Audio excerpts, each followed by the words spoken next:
বাথরুমে যাওয়ার আগে থেকেই চিল্লাচিল্লি করবে, তার মানে বুঝে নিতে হবে সে এখন বাথরুমে যাবে। এখন যেই বাথরুমটাই ফাঁকা থাকুক না কেন, সে সেই বাথরুমে যেই ঢুকবে, সে হাই কোমোড হোক আর নর্মাল কোমোড হোক, সেখানেই সে সবটাতে সে অভ্যস্ত। এরপরে যে লাফ দিয়ে উঠে সুন্দর করে বসে এভাবে বাথরুম সে সারবে। যদি প্রস্রাব করা হয় তাহলে তো নামার পরে আমি হ্যান্ড শাওয়ার দিয়ে তার 4টা হাত পা ধুয়ে দিব। আর যদি সে টয়লেট করে তাহলে টিস্যুটা দিয়ে মুছে দিব। জাস্ট এইভাবেই এই বাচ্চাগুলোকে লালন পালন করছি।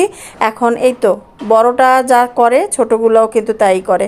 তো বড়টা যখন এখানে মুতু দিতে এসেছে তখন এই যে ছোটোটাও এসেছে, সেও এখন উঠবে এবং এইভাবে প্রস্রাব করবে। শিক্ষাটা ঘর থেকেই আসে। আমরা যাকেই বলে, মানুষের বাচ্চা বলেন আর কুকুর বিড়াল যেটাই বলেন না কেন, যেভাবে শিক্ষা দিব সেভাবেই শিক্ষা নেবে তারা। তো এই তো এখন দাঁড়িয়ে থাকতে হবে, ও যতক্ষণ প্রস্রাব করবে ততক্ষণ দাঁড়িয়ে থাকতে হবে। এরপরে ও নামার পরে যদি আপনি না থাকেন তাহলে ও নিজেই কিন্তু ফ্লাশ করবে।